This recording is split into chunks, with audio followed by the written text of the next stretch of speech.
Amigos, buenas noches. Día de noticias lamentables. Hace momentos, el presidente de México, Enrique Peña Nieto, actualizó la cifra de fallecidos por el terremoto de anoche. Ya son 61. Lamentablemente, esta cifra sigue subiendo. Los daños materiales son cuantiosos. Mientras tanto, las réplicas de México continúan.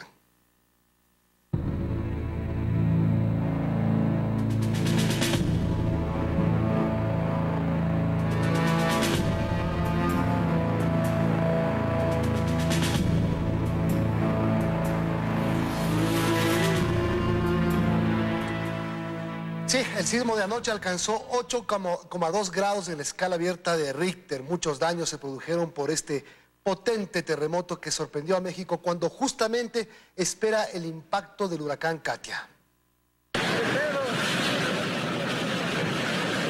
Fueron los 86 segundos más largos para México. Un violento movimiento sacudió lo que pudo en ese país. Fue un terremoto de 8,2 grados en la escala de Richter, con epicentro en el estado de Chiapas, pero que se sintió en 11 estados y por más de 50 millones de personas. Estamos en medias, amigo. La gente salió de sus casas con miedo. Ay, horrible. En mi vida había sentido algo tan feo. El icónico Ángel de la Independencia tambaleó. La electricidad se cortó en varios sectores. Las alarmas de emergencia se activaron. Vamos a tratar de salirnos de aquí porque está temblando ya un poquito fuerte. Vamos a seguir aquí al aire nosotros. Seguimos al aire con la transmisión aquí en Foro TV. Y es que está moviéndose ya bastante fuerte aquí dentro del estudio. Según el último reporte de las autoridades, son 61 las personas que perdieron la vida. Oaxaca, Chiapas y Tabasco son los lugares más afectados por el poderoso terremoto calificado como el mayor sismo registrado en los últimos 100 años en ese país. Casas, edificios y vehículos destrozados por la fuerza de la naturaleza. Mientras tanto, la tierra sigue temblando. Hasta el momento, 337 réplicas se han registrado, causando miedo entre los mexicanos. Es que 13 de ellas tuvieron una magnitud de 5 en la escala de Richter y solo una alcanzó una magnitud de 6,1 grados. El sismo fue a las 23:49 de este jueves y además del pánico que causó, el Centro de Tsunamis del Pacífico puso en alerta a 8 países: México, Guatemala, El Salvador, Costa Rica, Nicaragua, Panamá, Honduras y Ecuador. Aunque la alerta de tsunami se canceló, se registraron olas entre 1 y 3 metros de altura. Crea una incertidumbre de realmente qué tan importante es el tsunami, puede ser el tsunami, y por ello es muy importante monitorear. Las autoridades continúan monitoreando algún cambio mientras la naturaleza no da tregua a México. Andrea Samaniego, 24 horas. El presidente Enrique Peña Nieto visita los lugares afectados por el terremoto. El gobierno de México dispuso centros de acopio para ayudar a las personas damnificadas. México está de luto. La bandera del país azteca se izará a media asta. Así lo decretó el presidente Enrique Peña Nieto, quien visitó las zonas afectadas por el terremoto. Escuchó las peticiones de los afectados y constató los daños. Y lo estamos haciendo acercándoles víveres, acercándoles ayuda para que tengan el suministro de satisfactores básicos, como es alimentación, como es agua, como es asistencia, como es albergue, y al mismo tiempo también proporcionándoles servicios de salud.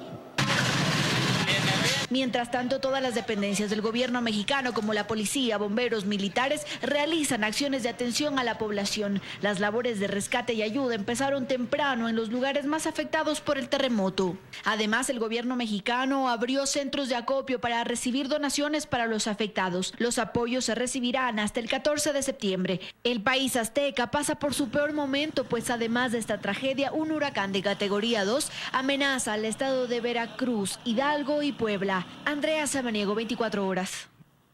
Las muestras de solidaridad no se hicieron esperar tras el terremoto que azotó a México anoche. Los presidentes latinoamericanos y de otras partes del mundo ofrecieron su colaboración y expresaron su solidaridad a México tras lo vivido el jueves a las 23:49. La presidenta de Chile, Michelle Bachelet, ofreció la colaboración de su gobierno en lo que sea necesario. El mandatario colombiano, Juan Manuel Santos, envió un mensaje de respaldo. mientras que el presidente de Bolivia se sumó a la disposición de ayudar a los afectados por el sismo. El presidente ecuatoriano también ofreció apoyo. La ministra ecuatoriana de Relaciones Exteriores, María Fernanda Espinosa, también escribió un mensaje y anunció que no se reportan ecuatorianos afectados por el terremoto en México y que los consulados están activados para brindar asistencia. Entre la lista de apoyo se encuentra Perú, Honduras, Panamá, entre otros países latinoamericanos, mientras que el gobierno español expresó su apoyo al gobierno mexicano. El Papa Francisco desde Colombia también expresó su sentir frente a lo sucedido en México. En este momento deseo manifestar mi cercanía espiritual a todos los que sufren las consecuencias del terremoto que ha azotado a México la noche pasada, provocando muertos y cuantiosos daños materiales. Mi oración por los que han perdido la vida y también por sus familias. Pero las muestras de solidaridad de miles de personas llegan a través de las redes sociales para respaldar en este trágico momento que vive México. Andrea Samaniego, 24 horas. Anoche habitantes de las Islas Galápagos fueron evacuados debido a la alerta de tsunami generada tras el sismo en México. Horas más tarde, el Instituto Oceanográfico de la Armada canceló la alerta y los habitantes regresaron a sus casas. Luego del terremoto de 8,2 que sacudió al sur de México, el Centro de Alerta de Tsunamis del Pacífico, con sede en Hawái, emitió una alerta de tsunamis para México, Guatemala, El Salvador, Costa Rica, Nicaragua, Panamá, Honduras y Ecuador. Fue así como a las 0:48 del viernes, el Instituto Oceanográfico de la Armada Nacional estableció una alerta más específica para las costas insulares. Porque efectivamente existían indicios de que podía haber una perturbación del nivel del mar que afecte a las islas. Y a las 2:22, la Secretaría de Gestión de Riesgos informó que por resolución del Comité de Operaciones de Emergencia que tras el terremoto en México sesionó, se daba inicio a una evacuación. Por lo menos 2 cuadras en algunos de los sectores y otros pueblos completamente que están en la costa. Santa Cruz, San Cristóbal y Floriana. En el caso de la isla Isabela, la más grande del archipiélago, se dispuso la evacuación total por su ubicación en la zona de mayor impacto natural. Inició así el traslado de 4.300 habitantes de Galápagos hacia puntos de reunión y albergues alejados, como coliseos y colegios previamente designados. En cada una de las islas la ciudadanía está ya en las zonas seguras. Las autoridades además dispusieron el retiro de las embarcaciones a 5 millas fuera de la bahía y la suspensión del fluido eléctrico en zonas de mayor riesgo. Pero transcurrida la madrugada, a las 5 horas el INOCAR canceló la alerta de tsunami para las costas insulares. No llegó a ser lo que se podía estimar como el peor escenario, que hubiera sido olas de hasta 1 metro. Piden a los ciudadanos permanecer bien informados para saber cuándo y cómo reaccionar sin entrar en pánico ni alertarse de más. Luisa María Heredia, 24 horas.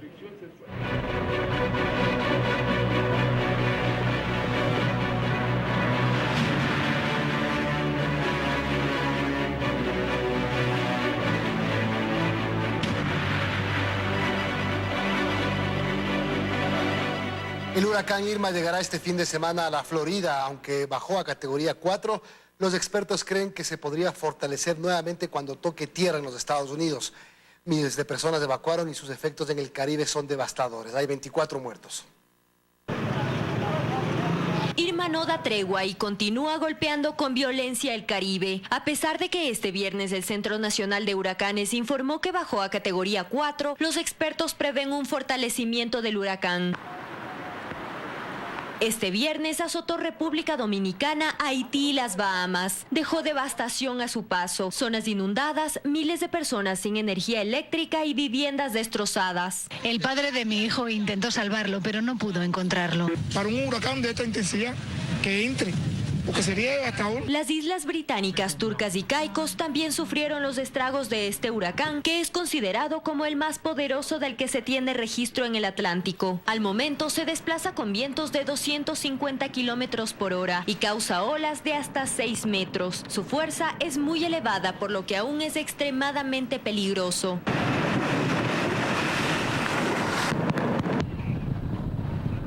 En Cuba, alrededor de 1 millón de personas fueron evacuadas. Entre ellas, hay alrededor de 51.000 turistas. En Florida, las personas continúan saliendo del estado. Las autoridades advierten sobre el tamaño de Irma, por lo que puede tener un impacto grave y potencialmente mortal en ambas costas. Una tormenta con un potencial destructivo absolutamente histórico y nada es más importante que la seguridad de nuestra gente. Que Dios nos protege y más nada.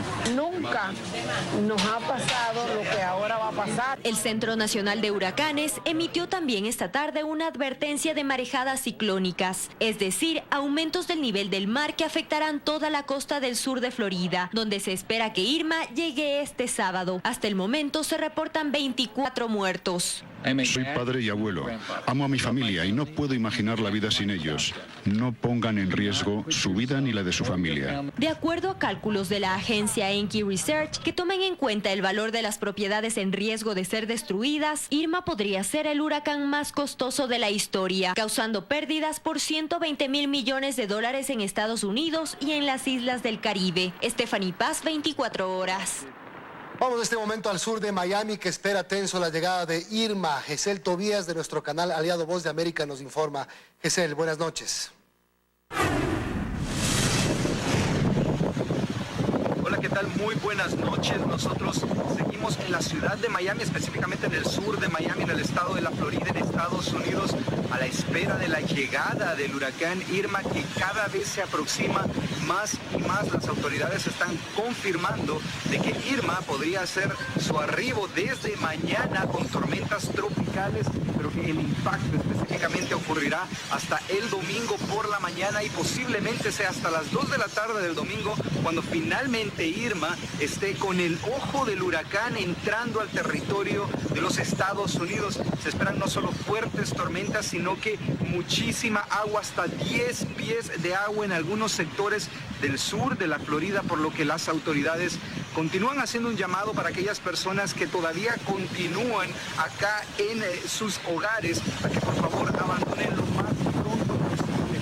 También las autoridades confirmaron de que Irma, en lugar de continuar por la costa este de los Estados Unidos hacia el resto de estados, hará una penetración total en territorio estadounidense, entrando por el sur de la Florida, y sus fuertes vientos podrían llegar hasta Atlanta. Además de las inundaciones, se espera algo de destrucción, ya que los vientos y la fuerza de Irma no se ha detenido. Continúa siendo un huracán de categoría 4, pero muy cerca de convertirse nuevamente en categoría 5. Por supuesto, hay esperanzas de que baje de categoría, pero las fuertes lluvias parece que no van a cambiar, van a continuar. Por lo tanto, ahora sí que estamos a menos de 24 horas, o a un poco más, mejor dicho, de 24 horas de que Irma haga su aparición. Al menos 7,000 soldados de la Guardia Nacional han sido desplegados no solo por el estado de la Florida, sino por todos los estados que podrían estar en peligro, incluyendo a Carolina del Norte, Carolina del Sur y Georgia, así como también ya los paramédicos y todo el personal de emergencias se está preparando para recibir a este potente, al más fuerte huracán hasta ahora registrado en esta zona del océano. Nosotros, por supuesto, vamos a continuar informándoles con los detalles de este huracán. Ya podemos sentir fuertes vientos en este momento, algo que no percibíamos el día de ayer, pero podemos percibir cómo está cambiando poco a poco el clima a medida Irma llega a las costas estadounidenses. Desde la ciudad de Miami, soy Gesell Tobías, de La Voz de América. Gracias, Gesell. Y sí, a tomar precauciones, ya se nota el viento que empieza a causar efectos sin que Irma haya llegado todavía a la Florida. Y precisamente es la primera vez en 7 años que hay un trío de huracanes que amenazan la región al mismo tiempo. A Irma le sigue los pasos el huracán José, que este viernes llegó a categoría 4 con vientos sostenidos de 240 kilómetros por hora, mientras el huracán Katia, de categoría 2, avanza sobre el Golfo de México hacia el estado de Veracruz, donde tocaría tierra este sábado. Vamos a revisar temas nacionales. El exministro de Hidrocarburos, Carlos Pareja Yanuseli, entregará información luego de suscribir con la Fiscalía un acuerdo de cooperación eficaz, casi un mes después de que se entregara a la justicia. Hasta la cárcel 4 para reunirse con su cliente llegó el abogado de Carlos Pareja Yanuseli, horas después de que la Fiscalía General del Estado diera a conocer mediante comunicado que ha suscrito un acuerdo de cooperación eficaz sometido a la fundamental y legal condición de proporcionar datos, instrumentos, efectos, bienes o informaciones precisas, verídicas y comprobables. La institución de la cooperación eficaz se puede aplicar a todos los casos. Tendremos que revisar procesalmente cómo se puede realizar la aplicación a cada uno de ellos. Siempre hemos manifestado que el ingeniero Pareja va a asumir su responsabilidad en ciertos hechos y actos. El acuerdo de cooperación eficaz, explica la jurista y experta en derecho penal Paulina Araujo, no significa que inmediatamente obtendrá beneficios. Tiene que dar datos verídicos, comprobables, que esta cooperación se muestre ante todo necesaria para descubrir cuáles son los responsables en esta trama de corrupción. Es decir, según nuestra ley, por la corroboración de las delaciones de Capaya hay una reducción de pena máxima. Si ha dado insumos contundentes para la investigación, se le puede reducir hasta el 90% de la pena que él llegaría a tener. La información podrá ser pública si es que la Fiscalía determina, después de una comprobación y una verificación. Fue el 11 de agosto cuando las autoridades anunciaron que Pareja Yanuseli llegaba al país en medio de gran expectativa por la información que podía revelar, luego de que desde Estados Unidos, donde se encontraba prófugo, hacía denuncias. Ecuatorianos, ha llegado el momento de ponerle el cascabel al gato. Lástima para mí que me tocó hacerlo a mí. Sin embargo, pocos días después, se acogió el derecho al silencio dentro de la investigación por el caso Petroecuador. Lo hizo porque no llegaban a un acuerdo para la cooperación eficaz que finalmente hoy suscribieron. En Quito, María Gracia Costa, 24 horas. El Consejo Nacional de la Judicatura descalificó de oficio a 8 de los 266 postulantes para las 7 vacantes de jueces de la Corte Nacional. El proceso de selección está en la fase de entrevistas. Sin embargo, veedurías ciudadanas cuestionan su idoneidad. Por mandato constitucional, la Corte Nacional de Justicia debe renovarse parcialmente y reemplazar a 7 de los 21 jueces nacionales que ya cumplieron 6 años en el cargo, y el proceso está en marcha. Hemos pedido las veedurías del Consejo de Participación al Frente de Lucha contra la Corrupción que ha creado el señor Presidente de la República, a las organizaciones sociales, les hemos avisado oportunamente que están en este periodo de impugnación. Hay 266 postulantes que hasta este sábado deberán mantener una entrevista pública con los ciudadanos, y de inmediato se dará paso a la fase de impugnación ciudadana.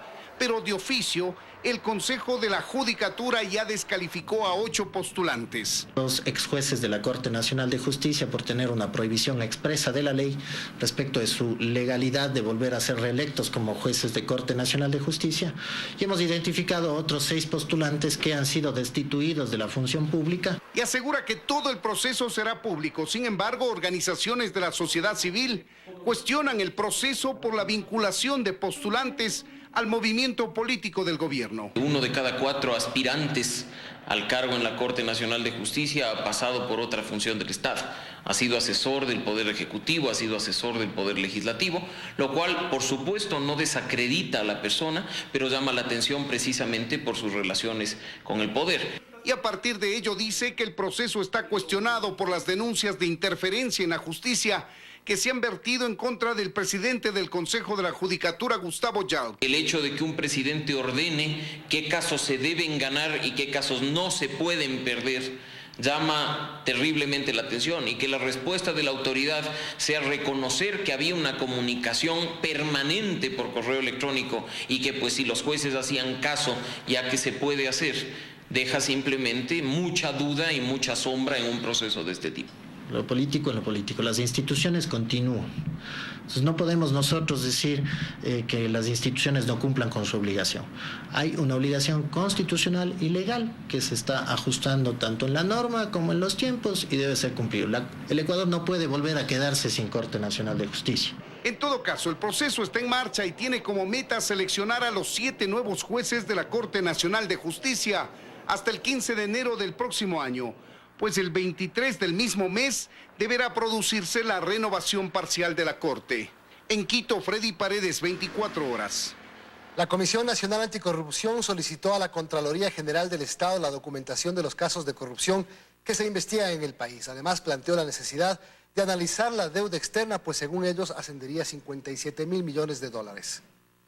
Miembros de la Comisión Nacional Anticorrupción se reunieron con el Contralor Subrogante Pablo Celi con la finalidad de encaminar lo que denominan como un trabajo conjunto para determinar cierto tipo de responsabilidades. Necesitamos algunas respuestas con respecto a algunas intervenciones que ha tenido la Contraloría y que están más allá de 5 años guardados. Entre estos informes señalan uno referente a la deuda externa, monto que ascendería, según dicen, a los 57.000 millones de dólares. El crecimiento de la deuda es superior a todo lo que ha gastado el régimen correísta en vialidad, en educación, en salud y en centrales hidroeléctricas. Hemos crecido en el país endeudando a las futuras generaciones. Además, plantean la necesidad de realizar una auditoría al sistema de sorteos en la función judicial y la fiscalización de varios funcionarios públicos. No se establecen responsabilidades en el 90% de los casos para los funcionarios de alto nivel. En cuanto a la presunta vinculación del vicepresidente Jorge Glass en casos de corrupción, afirman que ya existe un informe. El fiscal no puede guardar ese informe que es fundamental para determinar las responsabilidades del vicepresidente de la República. Para ellos, esta reunión en la Contraloría es un paso importante, pues perciben la voluntad de investigar la corrupción del poder y los implicados en ello. En Quito, Daniela Valencia, 24 horas. Legisladores oficialistas reaccionaron a la carta que envió el prefecto y presidente de Alianza País de Pichincha, Gustavo Baroja, en la que apoyó las gestiones de Lenín Moreno e hizo un llamado para que los que no están de acuerdo con él se vayan y le permitan gobernar. Horas después de que aquí se reuniera la directiva nacional en medio de fricciones, una vez más la división y las rupturas se hicieron públicas luego de que el prefecto y presidente de País en Pichincha, Gustavo Baroja, enviara una carta apoyando al presidente Moreno y pidiendo que se vayan los desleales, mezquinos, traidores y corruptos. Frente a esto reaccionaron los legisladores oficialistas que cuestionan además su trabajo en la organización. Bueno, el prefecto ahora ha salido a decir algunas cosas, no lo leí a profundidad y no se lo ha visto en mucha actividad. También yo creo que hay que hacerlo con responsabilidad, deberá rendir cuentas también de su ejercicio político de liderazgo que hacen al interior del Movimiento País. Los pronunciamientos de algunos compañeros son, a mi criterio, incluso algunos podrían ser hasta groseros. Seremos fieles a ese programa de izquierda, nos preocupa y sí creemos que hay rupturas y desvíos de ese programa. Insisten también en que todos estos roces deberían tratarse al interior, pero están claros en que seguirán defendiendo sus postulados. También los legisladores del movimiento oficialista Alianza País ratificaron su postura que ante una eventual consulta popular no apoyarán regresión en derechos. Es el caso reiterado constantemente del Consejo de Participación Ciudadana que insiste en varios sectores debería quedarse sin funciones vía consulta popular o eliminarse, para lo cual se requiere una constituyente. Ante estas declaraciones también reaccionó la presidenta del Consejo, Raquel González. Hay que reconocer que hay que mejorar procesos, que hay que fortalecer, sí, pero no dicen eso, son radicales, o sea, hay que eliminar un consejo, o sea, hay que eliminar derechos. Se debe mejorar la ley, no creemos en propuestas desestabilizadoras. En cualquier caso que pueda llegar a las urnas, tienen claro el panorama y sus límites. En Quito, María Gracia Costa, 24 horas. El presidente de la República participó en la inauguración del complejo judicial del Tena en la provincia del Napo como parte de su agenda en la Amazonía. El primer mandatario en su intervención pidió a los funcionarios judiciales que trabajen con independencia y denuncien la corrupción. En el segundo día de la visita del presidente de la República a la provincia de Napo, inició con un recorrido por el nuevo complejo judicial del Tena. Hoy estamos en el complejo judicial más grande e imponente de la historia de Napo. La obra, que tiene 7.000 metros cuadrados de construcción, debe haberse culminado hace aproximadamente 3 años atrás. Sin embargo, por problemas con la empresa contratista, la ejecución de la misma se paralizó. Tuvimos que declarar un incumplido, ejecutar garantías, cobrar multas, no se perdió ningún recurso público, pero el Consejo de la Judicatura no tranza con incumplidos, sino que ejecuta la ley. En la inauguración estuvo presente Gustavo Ayala, presidente del Consejo de la Judicatura. Este se refirió al sistema de justicia del país y aprovechó para contestar a quienes hoy piden su salida. Es curioso. Se dice que los que están ejerciendo la judicatura son los malos y los buenos son los que han salido justo por no estar dentro de los estándares éticos. Por su parte, el licenciado Lenín Moreno, presidente de la República, en su intervención, aseguró que confía en la independencia de la justicia y en Yala al frente de ella. Sé que no podré nunca llamarte para influir en un juicio. Jamás influir en que nadie tome una decisión de la justicia en contra de la ley, en contra de la verdad. También el primer mandatario aprovechó su intervención para ratificar su lucha contra la corrupción. No vamos a permitir que la corrupción se enseñoree. No, no lo vamos a permitir. Nunca lo vamos a permitir. Prefiero irme a mi casa. Que nadie se convierta bajo ninguna circunstancia en abogado de corruptos. Así se cumplió el segundo día de agenda del presidente en la provincia de Napo. Con imágenes de José Cueva desde la provincia de Napo, Jefferson Santos, 24 horas.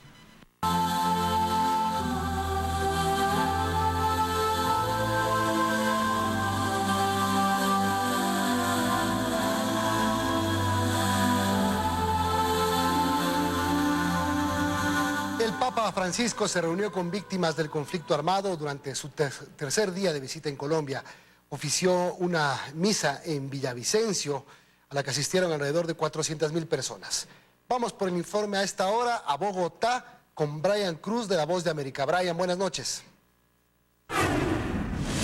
Hola, ¿qué tal? Pues así es, el sumo pontífice se reunió con víctimas y victimarios en un mismo lugar, en Villavicencio, aquellos que hicieron parte de grupos guerrilleros y aquellos que fueron afectados por estas guerrillas durante más de 60 años, casi medio siglo de conflicto en Colombia. El sumo pontífice los animó a seguir dando pasos de amor y de reconciliación, y que era el momento de quitar el odio de sus corazones. Francisco conoció la cara, el rostro de estas historias, y les pidió a estos victimarios que siguieran avanzando en el camino de la educación para alcanzar sus sueños saliendo de estas filas, tanto de las FARC como de grupos paramilitares. Recordemos que este es el momento, después de 60 años, en el que Colombia se encuentra en un proceso de paz. Cerca de 6.000 víctimas del conflicto armado en Colombia se reunieron con el Papa Francisco durante su visita por Villavicencio en el departamento del Meta. Quisiera que recemos juntos. El sumo pontífice escuchó los testimonios de quienes sufrieron la violencia de las guerrillas, paramilitares y bandas criminales. Los paramilitares desaparecieron a mi hija Sandra Paola. En el gran encuentro de oración por la reconciliación nacional en el Parque Las Malocas, Francisco pronunció un intenso discurso en el que recordó que ni el odio ni la muerte tienen la última palabra. Estoy conmovido, son historias de sufrimiento y amargura, pero también y sobre todo son historias de amor y perdón, que nos hablan de vida y esperanza, de no dejar que el odio, la venganza o el dolor se apoderen de nuestro corazón. Tras el encuentro, se dirigió al monumento de la Cruz de la Reconciliación en el Parque Fundadores, donde están escritos los nombres de alrededor de 7 millones de víctimas del conflicto. Les rindió homenaje con un minuto de silencio y posteriormente sembró un árbol como símbolo de paz. Más temprano ofició la segunda misa prevista durante el viaje de 5 días. Todo esfuerzo de paz sin un compromiso sincero de reconciliación siempre será un fracaso. Miles de personas participaron de esta celebración religiosa en la que beatificó a Pedro Ramírez, sacerdote de Armero, y a Jesús Jaramillo, obispo de Arauca, ambos víctimas de la violencia, este último muerto en manos del ELN. De ahora en adelante serán llamados beatos y se podrá celebrar su fiesta cada año. Su mensaje alentó a la reconciliación en Colombia, en esta ciudad que por primera vez recibe a un papa. Para este sábado tiene previsto visitar Medellín. Allí tendrá un encuentro con la comunidad religiosa y celebrará la tercera misa campal. Stephanie Paz, 24 horas.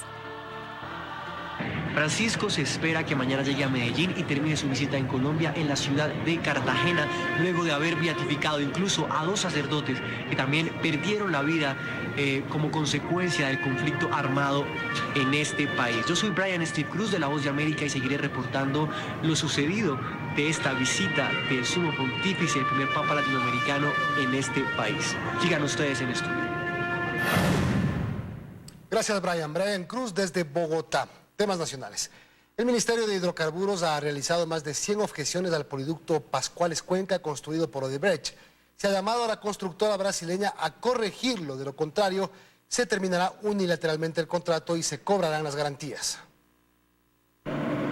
La idea es facilitar el transporte de combustibles limpios como gasolina y diésel desde la terminal Pascuales y gas licuado de petróleo desde la terminal El Chorrillo mediante 215 kilómetros de tubería que pasando por 5 estaciones de bombeo y 2 terminales de almacenamiento y distribución llegan hasta Cuenca. Pues en 2013, cuando se contrató la obra, el Estado había identificado hasta 25 millones de dólares de pérdidas al año en el uso de más de 200 autotanques diarios que cumplían con esta tarea. Ese mismo año, la estatal Petroecuador firmaba la construcción del poliducto Pascuales Cuenca y sus estaciones con la brasileña Odebrecht, que obtuvo un puntaje perfecto de 100 puntos en el concurso para la adjudicación de la obra. La entrega del poliducto y sus estaciones se había planificado para el 2015. Sin embargo, recién en marzo de 2017, con 2 años de atraso, la obra fue entregada provisionalmente. El poliducto Pascuales Cuenca, actualmente operado por Petroecuador, es el más reciente proyecto de Odebrecht en materia de hidrocarburos. Aquí también se han encontrado fallas en el diseño y en la infraestructura que no permiten que el proyecto opere en toda su capacidad. Ahora el proyecto está bajo la lupa del Ministerio de Hidrocarburos, pues pese a que su costo final, 623 millones, difiere significativamente de los 440 millones que se habían presupuestado inicialmente para su construcción, se han identificado, entre otras cosas, infraestructura que no opera en su capacidad de diseño, además del deterioro prematuro de la planta y los equipos. Entonces se han dañado los sellos mecánicos porque no hay filtros. Técnicos de Petroecuador a los que no se les permite dar entrevistas nos muestran, por ejemplo, este panel. Son las bombas que distribuyen los combustibles y pese a ser nuevas, las que están en rojo no operan, pues carecen de sellos mecánicos que podrían ocasionar peligrosos derrames. El ministro de Hidrocarburos, Carlos Pérez, en una entrevista ofrecida a Diario El Telégrafo, asegura que el escenario es preocupante. Hay válvulas que los proveedores de Odebrecht se han llevado, que nos tocó alguna de ellas recuperar porque Odebrecht no ha pagado a sus proveedores. Si el poliducto no funciona como debe funcionar, tendríamos que volver a autotanques. Y por eso a la constructora Odebrecht le da un ultimátum. Nosotros no vamos a hacer ningún pago adicional hasta que no se nos entregue operativamente. Pérez asegura que a Odebrecht le quedan cerca de 15 días para corregir errores y entregar el proyecto completamente operativo, pues de no hacerlo se dará por terminado unilateralmente el contrato y se cobrarán las garantías, situación que parece ser la más probable, pues hasta el momento la empresa brasileña no han actuado. El Ministerio de Hidrocarburos apunta más de 100 objeciones al proyecto, que junto con los demás en los que se han encontrado anomalías se someterán a una auditoría internacional, en la que no se descarta solicitar ayuda inclusive a las Naciones Unidas. Carlos Acoto, 24 horas. Según el Servicio de Rentas Internas en el Ecuador, sí existe el riesgo de que funcionarios públicos laven el dinero de la corrupción a través de sus hijos, familiares y amigos. Lo dijo el mismo director del Servicio de Rentas Internas. Hemos identificado que en el Ecuador, sea en la actividad pública como en la actividad privada, uno de los riesgos que se puede notar es que hay la utilización de terceras personas, familiares directos, no solo cónyuges, que es más directo, sino a veces hijos, sobrinos, cuñados, suegros, tíos. Un caso puntual, el de Heriberto Glass Espinel, hermano del vicepresidente de la República, Jorge Glass. Así sostiene el ex candidato a la presidencia de la República, Dalo Bucaram. Y que a raíz de que su hermano es vicepresidente, comienza a declarar decenas de miles de dólares por un incremento excesivo de ingresos. En la página web del Servicio de Rentas Internas se puede comprobar que Heriberto Antonio Glass Espinel, abogado de profesión, pasó de pagar $4.167 de impuesto en 2002 a $100.511 en 2014 y por salida de divisas de $0 en 2002 a $1.491 en 2013, lo que quiere decir que sacó del país un poco más de $20.000 ese año.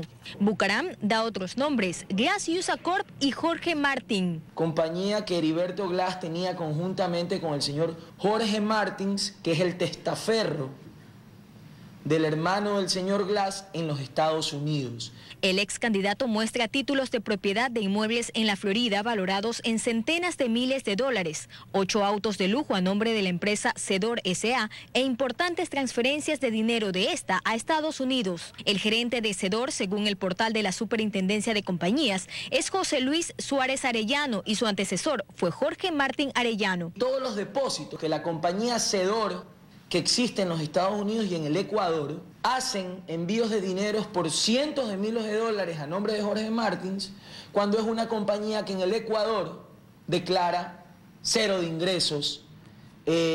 ¿Cómo podría justificarse estos millonarios depósitos en el extranjero si es una compañía que no hace absolutamente nada en el país? Según el SRI, Sedor S.A., constituida en 2008, empezó a pagar impuestos en 2011 y por salida de divisas en 2016 pagó más de $11.000. Pero el director del Servicio de Rentas Internas, Leonardo Orlando, dijo este viernes que Heriberto Antonio Glass Espinel no refleja ninguna sospecha tributaria. Hemos atendido con la mayor oportunidad posible los requerimientos, sobre todo de la Fiscalía, que están obviamente investigando todos los casos de corrupción que se señala. Muchos negocios que no se justifican su crecimiento en el país, ¿verdad? Entonces allí es donde hay muchas cosas que investigar. López trabajó como miembro del directorio del Banco Central del Ecuador y como auditor y regulador en entidades financieras privadas. Es muy fácil verlos, es muy fácil ver cómo cambian de carros. La forma de vida es el primer indicativo de qué es lo que sucede. Y mientras por decreto se reducen los sueldos en el sector público, a Heriberto Glass lo cuida la seguridad del Estado. Joana Ramos, 24 horas.